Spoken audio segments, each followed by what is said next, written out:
Hey guys, welcome to another episode of the Can't Deposit Excuses podcast. I'm your host, Derek Wiley, and I'm really happy today to have my next guest, Candace Monaghan. Candace, thank you for being on. Thanks for having me out. So, for those that don't know Candace, we grew up together, so this is a pretty easy conversation that we're going to be able to have because sometimes I interview and talk with people that I'm not as familiar with, but when I know somebody, it makes it really easy because I don't have to sit here and do a bunch of research conversation prior because I'm like, I kind of think I know enough that we can have a really good conversation. But for those that don't know, Candace's family owns a farm in Buchanan that some of you may be familiar with, but if you are familiar with the Sunflower Festival, that's Candace. You also may be familiar with her artistry. There's a lot of things in and surrounding the Roanoke Valley and surrounding areas that she's had a part in over the last 20 years and putting together and making. And also, which is really exciting, and we'll get into this as well, she was the 2021 winner of the Gauntlet business competition. So for those that are familiar, the Gauntlet, Candace, I'll let her tell more about it, but it's a competition that basically allows business owners and different people that are maybe even want to start a business or existing business owners to compete for cash prizes, kind of put together a business plan, give kind of their rundown of what their goals are, etc. And at the end, there's an award, and she happened to win it. So there were a lot of things that came along with that. So Candace, with all that, hoopla surrounding all of your accomplishments, we'll just dump right in and kind of talk about some of this stuff. So first of all, why don't you give people a little background about the artistic side? Because that's kind of where things start with you. You're an artist first. As I hit the microphone, you're an artist first. So tell a little bit about, how you got into that and what your background there is. So always, when you and I were growing up, I was always into fine arts and drawing and the art shows and everything. And my uncle always would call me Doodlebug when I was growing up because I always had a pad of paper with me. And so, I was interested in art all through high school. And then when it came time to go to college, I went to Virginia Western. And I remember my mom and I were in the guidance office, and the woman said, well, you can either come to school for art and you can make money or you can not make money. And I'm like, well, what does that mean? And she's like, well, you can have, you can go into graphic design or you can go into fine arts. And I'm like, well, I don't know anything about computers because I didn't, way back when. So anyway, I took the graphic design field and entered and took their 2.5-year program, got an internship, worked at an advertising agency, and kind of fell out of the fine art side of things. And then when we had our daughter 14 years ago, it was challenging for me to try to go back to work for the advertising agency I was at. And so maternity leave was up, and I was like, I can't go back to work. Like, let's just try to make this work, on our own. And I started collecting freelance customers for graphic design. And one of the customers that I had when I was at the agency was the Blacksburg Partnership. And they're who have all of the Hokie birds that are around Blacksburg. For those that don't know, that they're 5-foot statues, the fiberglass statues. So I was able to design the logo and all the promotional materials for that. And then when it came time to submit a design to paint one of the birds, I submitted a design and they accepted it. And then throughout the past, 14 years, I guess, I've been able to paint 17 of those 5-foot Hokie statues, which, when you get up in the morning at 6 o'clock and you walk around the corner and see a 5-foot Hokie bird in your living room, it's a little bit, distracting.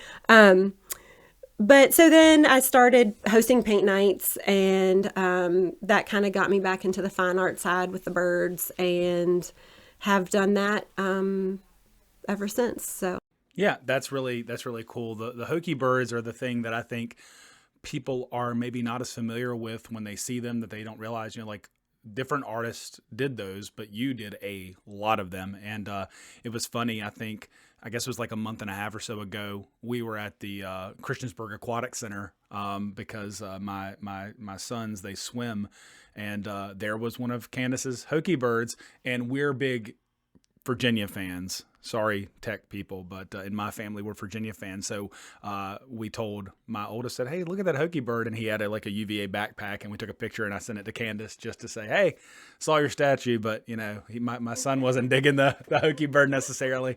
But no, I mean that's the thing about those Hokie birds; they're in all kinds of photos. It's kind of like Americana. When you think about going across the United States, people would take pictures beside, the Paul Bunyan statue or the dinosaur on the side of the road, where your Hokie birds are kind of like that. So there's a lot of images of your artwork that people may not even realize you were the artist behind some of those pieces. Right. So if you are in the New River Valley, the Roanoke Valley, and you run across a Hokie bird, they look at the bottom. If you see the name Candace Monaghan, that was one of this lady's designs. And so that's really awesome. So transitioning from that, so that kind of gives a little bit of a background about art. We could delve way into that, but obviously there's so many things we want to cover in such a short amount of time. So fast forward, that's going on. And then I think the next thing that comes about is going to be, and I was going to kind of do this in a different order, but it kind of makes sense, the farm. So talk about your family's farm. So this farm has been in your family for generations, and I don't know at what point this decision was made, but obviously we know agritourism has become a big deal. There are several other families in Botetourt County and in surrounding areas. I know families in Bedford and Reiner and different places that had started with the pumpkin festivals and all these sorts of things for fall. And you kind of took a different turn on that and said, well, look, we'll do something different for a different season. So kind of tell me about the farm and how that came to be. So our farm has actually been in our family since 1900.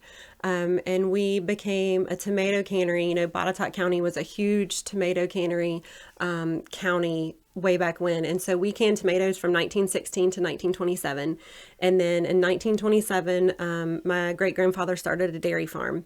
And he had 30 Guernsey cows that he milked.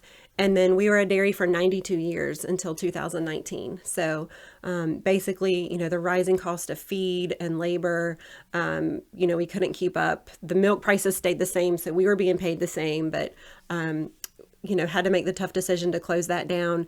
So we closed the dairy and we started running beef cattle. So we're now a beef operation, and it's my dad and my brother that run the farm. And then we have a small hay and straw operation too. So we supply straw to Northwest Hardware, and there's a lot of horse farms around that we supply the hay to. So we do that. And then in 2015, we had a few acres of open field that weren't planted, and Dad said, let's plant some sunflowers. And everybody in the family was kind of like, why? What are we going to do with them? He's like, I just like them, and we don't have, anything to do with this field right now, so we'll plant them. And the good thing was we had the equipment already that we plant our corn with that we could use to plant the sunflowers. So we didn't have to purchase anything but the seed, basically. So he planted 20 acres. Which is approximately 600,000 sunflowers, by the way. So it's more than just a few. And, we weren't even sure, sunflowers are mostly grown out west. So we found out how they would take to the ground and how they would do with the climate, and if they would grow at all, because we didn't really know what we were getting into. But they started growing, and then we were stuck with the decision, well, what do we do with them now? Because there has to be an end result from planting. So we started doing a little research, and we could either make oil or we could make birdseed. So with researching that more, we found out that we had the equipment, again, that we already needed to harvest the seed. So it was more cost effective to harvest for birdseed. So we found somebody in Harrisonburg that could clean the seed for us and bag it for us. So I was able to use my graphic skills to design a label and have them printed in Roanoke. And we sent everything to Harrisonburg once they were harvested. And we bagged for 20 pounds of black oil sunflower seed. And Northwest Hardware distributes that. So then, the festival kind of came after the sunflower planting that first year. So Dad had this idea, Like, I like sunflowers. Let's plant a few sunflowers, i.e., 20 acres of sunflowers. And then from that, Beaver Dam Farm became known as the Sunflower Festival. So that's kind of what this transitioned to. And so, because these sunflowers, if you're traveling down Route 11 at the right time of year, or Wheatland Road, which my parents live at the corner of Wheatland and Route 11. So if you're traveling in that area, it's pretty obvious there off to the side that there are these sunflowers. And I know that, there's good and bad in that. It's beautiful to look at, but it also means people do not go to the farm when they're not open and trespass on their property. Yes, please. Please don't do that. But they're beautiful to look at. And obviously you've been able to turn it into quite the business. So what year did you guys start the festival? When was its first year? So 2016, after, we were successful in selling out all the seed from 2015, Dad planted again. And 2 weeks before they went to bloom, he and I were having a meeting about the dairy farm. And I said, I think we could charge people to see these sunflowers. And, I was like, people pay to walk through corn. Surely they'll pay something to walk through sunflowers. And he said, that's the dumbest thing I've ever heard. And I'm like, okay, well, and he's, my dad. I mean, he's very quiet. He doesn't go out of his way to talk to people. He'll talk to you if you start up a conversation, but he's not overly, talkative, and he likes to farm. That's what he's done his whole life, and be left alone. So the thought of having people walking around his property kind of frightened him a little bit. But we left the meeting and I was like, okay, I'll get started. So that's kind of how that ended up. So with 2 weeks to go, I took it to Facebook because that's the quickest way to, get the word out anymore about anything. And the Fincastle Herald ran a story. And we borrowed, Jeter Farm is another farm here in the county that is great at fall festivals. And so we borrowed their pull behind train that they use at their festivals. So if somebody showed up, we'd have something for the kids to do. And we got some gates and put a goat and a calf in there so people could see some farm animals, and we had some equipment up that they could look at. And then we talked to James River FFA and we said, people might be hungry if they come. Can you fix hot dogs and waters? And so they did that. And at the end, my brother, I guess I'll mention, he's 11 years younger than I am. So at the time too, he was kind of like my dad. He was like, oh, these flowers, rolling his eyes, and here we go. And, he was on the kind of the same page as my dad. And when we opened that first morning, in 2016, we were only open one day, and we opened at 10, and he was working the parking lot. And I'll never forget, I was kind of up where we had a little pop-up tent set up to take admission. And he called and he was like, cars are lined up to get in here, lined up to Route 11. I'm like, oh my gosh, okay, this is good. At least somebody's coming to see these things. But we ended the day with 1,600 people, when we were hoping for 3. So everybody was on board after that. And it's just grown by leaps and bounds the past 5 years. So yeah, it was kind of like the proof of concept. So Candace's father, Preston, correct? Yes. He has the idea to plant some sunflowers. This whole thing happens by pure just happenstance. Yep. And then you decide, as the artistic one in the family, you know what? People would probably like to come and take photos of these things, look at them. You kind of had this sense this might be a thing. And what do we have to lose? We've got these sunflowers. Might as well, we're going to harvest them. We're going to make money off of that. But maybe there's something else here that we can do with this. Dad and brother are both kind of like, Candace is crazy. She's having us on this wild, goose chase, trying to set this thing up. And then lo and behold, it ends up being a success. Now, what's funny is, I can attest to the cars backing up. Like I said, my parents' house is literally at the intersection where you have to turn onto this. So I don't go to my parents' house during these few days because I couldn't get in there if I wanted to.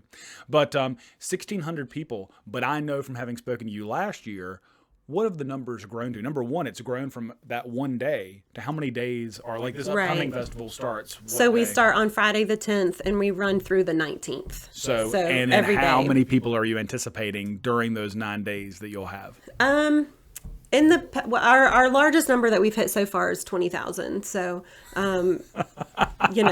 I hopefully, since COVID's not as rampant as it was last year, even though it is kind of on the rise again, we'll have, more people since there's not mandates and such. but we don't know what to expect. Just getting volunteers to come man stations and be prepared. It's just crazy to go from, an idea to let's try this out. We'll throw a couple farm animals over here. We'll throw some equipment over here. We'll get the Jeters, who are great people. Those of us from Botetourt know them very well. Get them to help, hey, let me borrow this and we'll have something for the kids to do. And then it turns into like its own thing. And it's really fantastic. So going from that, and this kind of leads into this last piece that we'll touch on, which is the recent Gauntlet win. And that was all related to this business of this Sunflower Festival. So I think I'm going to let you do a little bit of an explanation as to what the Gauntlet is, because some people, those of us that are in the business community in the Roanoke Valley, are kind of familiar with it. If you are in any business, you are either familiar with people that have done it, people that are in it, know the people that run it. So I think it'd be good to kind of give a little bit of a background as to what it is, and then explain what your kind of presentation was and what all the things you had to do during that time that allowed you to, in the end, come out on top. So talk a little bit about that. So I had actually thought about going into the Gauntlet a year earlier, and something just wasn't right. Timing wasn't right. I'm like, okay, well, I'll wait another year. So when the 2021 competition rolled around, I'm like, okay, I'm ready.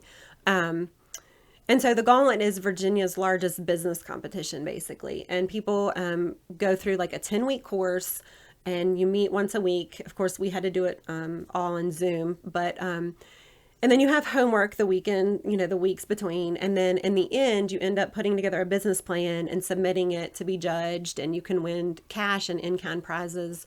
And I entered just because I don't have a business background at all. So like I can plan an event and be creative with what we do, but I wanted more background on the business side of things. So that's the only reason I entered. And along the way, started meeting all these amazing people and mentors and people that I can, now reach out to for things with the festival moving forward. So we start these classes, and they're an hour long. And then, like I said, have homework based on like what subject you might be working on. And it all went by really fast. But in the end, like I mentioned, you put together your business plan, and that it's like I had it all up in my head of my business plan, but I had never sat down and wrote it out. And I ended up with this 50-page plan, and I'm like, this is ridiculous. Like it took hours and hours, and blood, sweat, and tears to go into that thing, and people reviewing it and family reviewing it, and I submitted it, and then you say, okay, if I were to win, like this is what I could use from the competition. And a lot of the things were an accountant or trademarking or a lawyer. And I had kind of, being established for 5 years, I had done all that. So I went after, I had a professional press release written up, which, normally I just put stuff on Facebook and I wait for the local news stations to reach out. Mm-hmm. So I've never submitted anything professional for the festival. So that was amazing to come out with. But then I asked for cash because I want to grow the festival from where it is now. So we want to work on our barn so we can have events throughout the year and not just that time. And I want to add to the product line. So I want to learn how to press sunflower seed oil and have oil to go along with the seeds. So I had asked for some money for a press. And then I wanted to develop an app that was associated with the sunflowers. So last year, I take photography and I take pictures and such. So when I'd go out and see the sunflowers, and once they start blooming, there's insects all over them.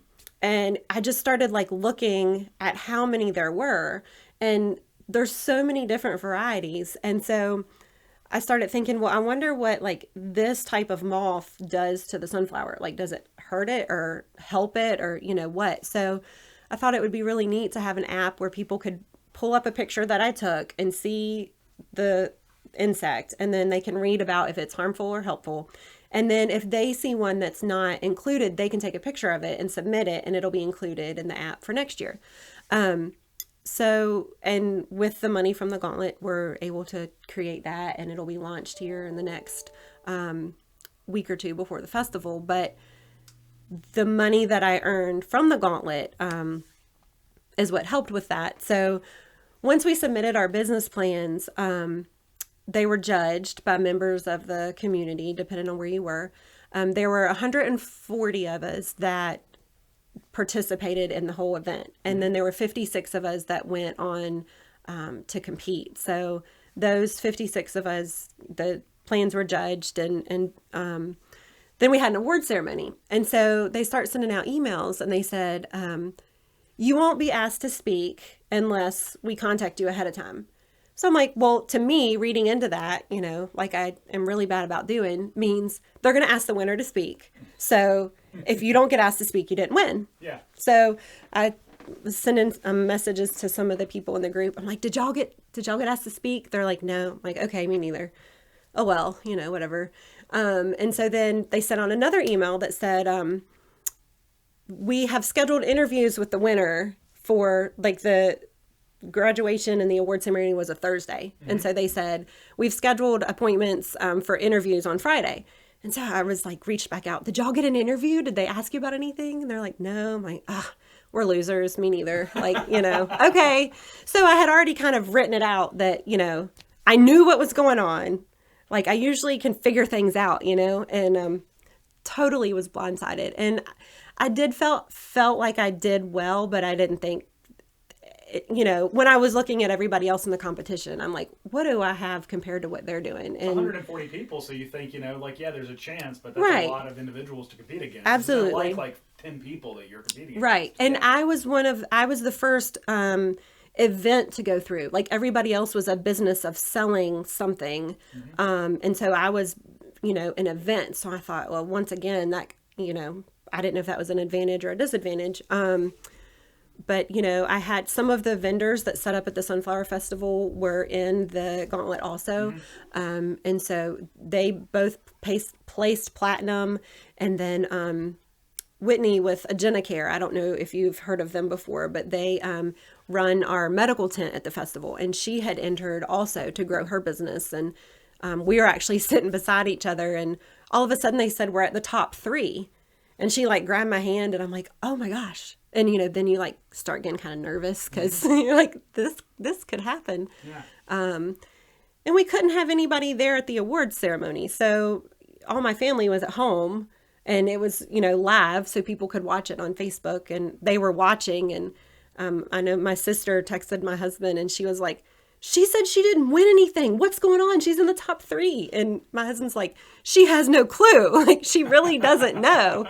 And so they're having this, great conversation. And then some of the other members of the festival were having a text conversation like, oh my gosh, like after it was over and I could read everything that people were doing that I had no clue. It was just amazing to see what had gone on. But yeah, so I ended up first place with almost $26,000 in cash and in-kind prizes to use moving forward. And then for the next 3 years, like we have to submit what we've done business-wise and how we've used the funds and what we've, So what does Dad think about this little dairy farm, Beaver Dam Farm out in Botetourt, that went from this little dairy farm to where the dairy operation that sustained the family for the past however many years, finally the cost and everything caught up with it, but then it was able to transition to these sunflowers, and then his daughter goes out and puts together a business plan and it wins. Like, what does this man, a few words, what does he have to say about all this? And what does Mom have to say? And what does the family have to say? Your brother can't, give you any grief anymore, can he? He did stop giving me grief when he started driving the hay wagon and he looks out the window of the tractor and he was like, look at them girls in these skirts and cowboy. He was, like you said, 11 years younger. So, he was like, I think I'm into this. Like, these are the kind of ladies that might be interested in a farm boy like myself. So, yeah, right. I'm into this. He became on board, when that happened. But, everybody's supportive. We work together to make things happen. And, there's a lot that we're doing in addition to what I mentioned for this year for the festival. So, it's just amazing to see it all come together, and the fact that it can give back to the farm. My children, my sister's children, my brothers one day, hopefully will have a place to still stay like we have, and to keep it in the family. So that's the whole point behind the festival and, everything that we do is to help keep it in the family. Keep that legacy moving on. Yep. Keep it going strong. That's awesome. That's fantastic. And obviously, I knew parts of that story, but I didn't know all the story. So to hear it from your mouth to kind of explain how it all came about is pretty interesting. When it comes to even things like the app and the insects, our high school biology teacher would be so proud. This gives me an opportunity. I want to just throw this out here. I don't know if Candace realizes this. You do realize, I think I've told this story. I don't know if I've ever told it in your presence, but when my wife, so Candace is married to her high school sweetheart, and I'm married to my high school sweetheart. But I met my high school sweetheart in biology class our freshman year, and we all sat at a table together in Mr. Ferguson's biology class. Do you remember how that first day of school went? Because I don't know if you'll remember the story, but I don't, but I'm sure. I'm going to tell you. So here's what happens. So my wife, Christina, is sitting beside me, and Candace is sitting on the other side of her. And I'm apparently a nerd. So my ways with the ladies apparently wasn't very good, because I said to Christina, I said, "Hi, I'm Derek.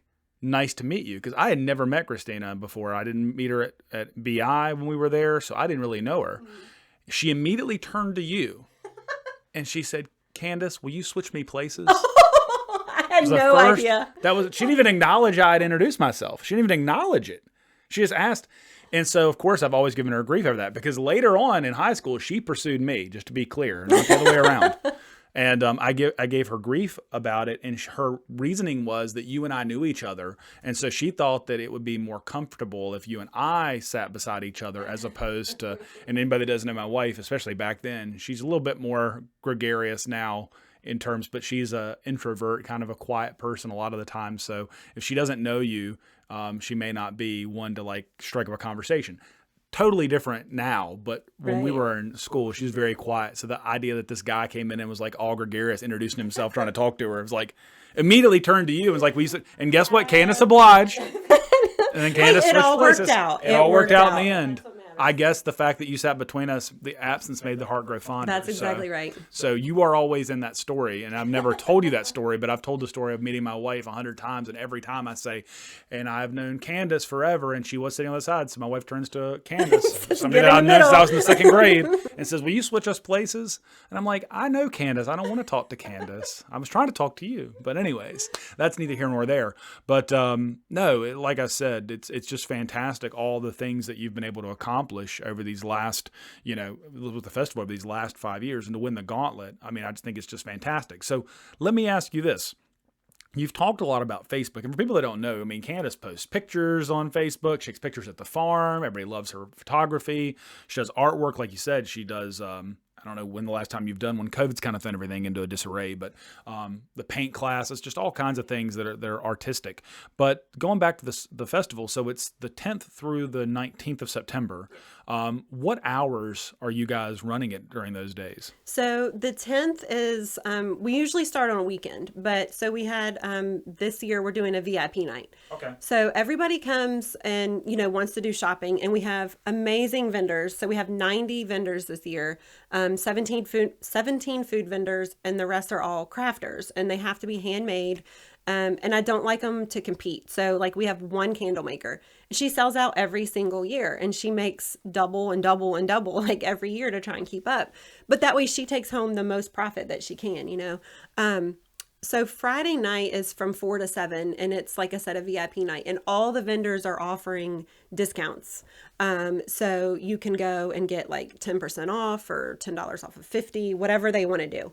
And the first 70 people in line get a goodie bag. And so all the vendors had to give a $20 item, and that will be in those goodie bags. And then we've collected things from around the county to go in them also.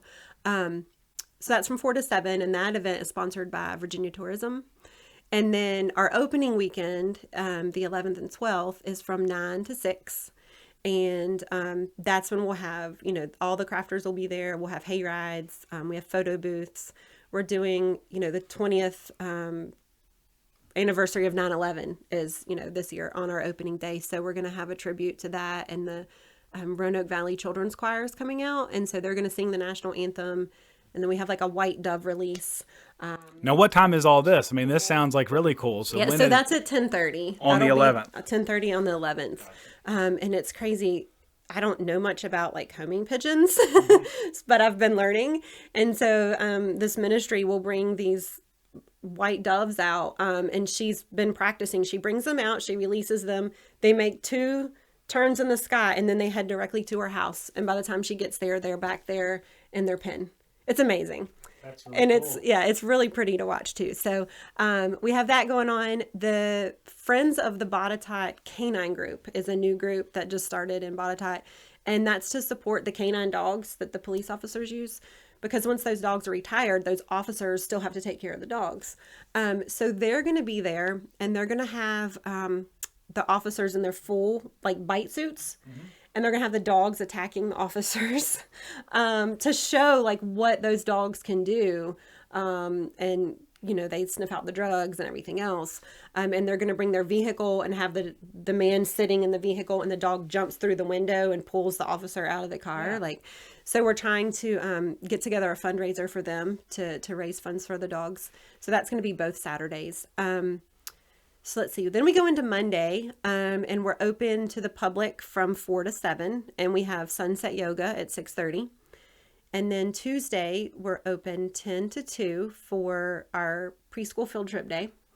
Little feet, you know, sometimes get left behind because they can't move as fast. So they get to come out for a day of their own.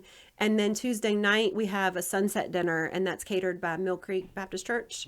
And the funds for that go to help them with their mission team. It's sold out, but it starts at 5:30.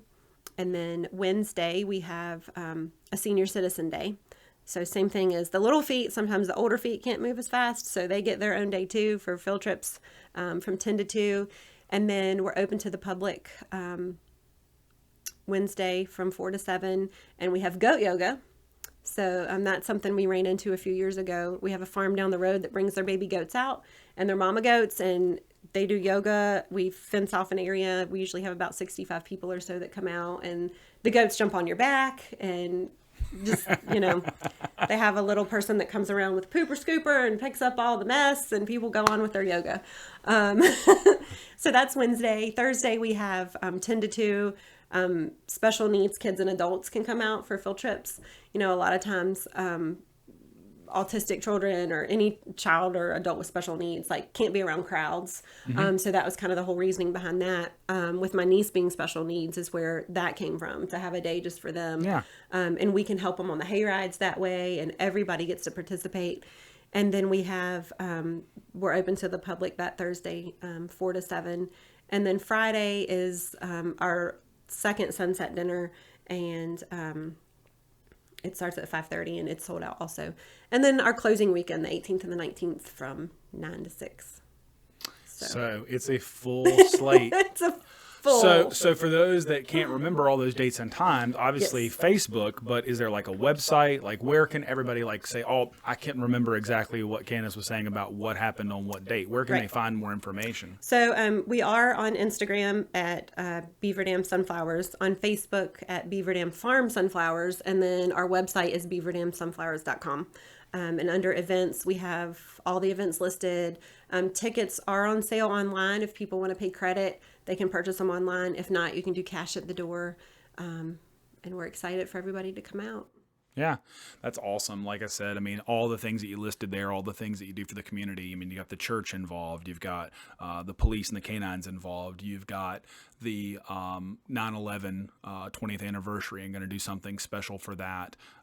You know, mission trips, the young kids, old people, people with disabilities. I mean, you know, everybody. I mean, so it really is a community thing. And I know all the vendors that come out there do a good job. Like you said, you mentioned 90 some odd vendors are going to be there selling all kinds of different things. And so this is a big deal for them as well. So it's more than just seeing some sunflowers and taking some pictures of some sunflowers. There's a lot of things that go into this and go on during that event. So I encourage anyone watching or listening to this podcast on your favorite podcast platform, Spotify, Apple, wherever you get your podcast, to obviously look into this. Google Beaver Dam farm, sunflowers, find Candace. She's, like I said, on Instagram, on Facebook, and online.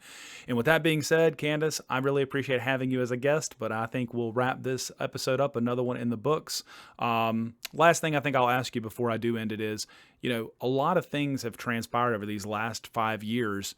What do you think the thing was that kind of allowed you to get to where you are? It sounds like to me you had an idea and you kind of stayed voracious in staying on top of it. And the podcast is Can't Deposit Excuses, because there was at any point during this you could have just said, "Oh, this is too much. I don't want to do it." So is there anything that you would give advice to someone and say, "Listen, if you've got an idea, even if you've got people that may think you're crazy, what advice would you give them?"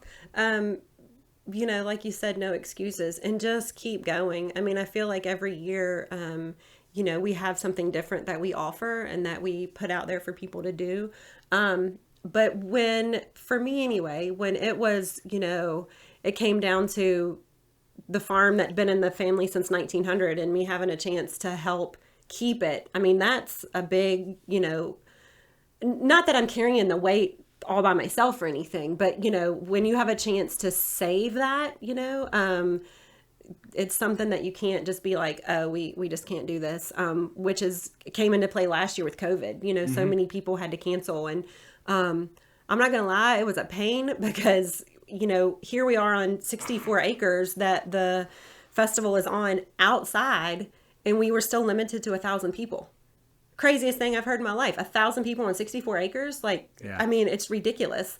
But, we made it happen and kept our numbers down, but we were still able to be open. So, we still had a good turnout. You made it work, but what it sounds like to me, and I'm just going to kind of say what I think is, you had a good why. I think anytime you want to, accomplish something, it's good to have a good reason why. I think a pretty good reason why is a farm that's been in your family for 121 years, that went from a tomato cannery to a dairy farm to a sunflower festival to now, like you said, raising beef cattle. But you had a really good reason why. You got multiple generations of your family that, want to continue to live on this land, prosper from this land, and be a part of this area. So, I think that's the key piece. I tell people, I'm like, if you want to succeed, if you can get your why right, or at least know the reason why you're doing something, it helps. Because when things get tough, that's what you generally fall back on is, well, why am I even doing this? Right. And if you can look and say, well, the reason that I suffered through COVID and suffered through 1,000 people on 64 acres, as crazy as that might have been, was because I wanted to have an opportunity to leave a legacy for my family. And I think you've definitely done that. So, like I said, we could do this for hours, but it's been great. I really appreciate you coming out and being on the podcast, and I'm looking forward to this year's festival, and I hope people that listen and hear this will go and check it out if you haven't in the past, and if you have, go have fun and have a good time. But with that being said, thank you guys, and have a good one, and I'll catch you next time.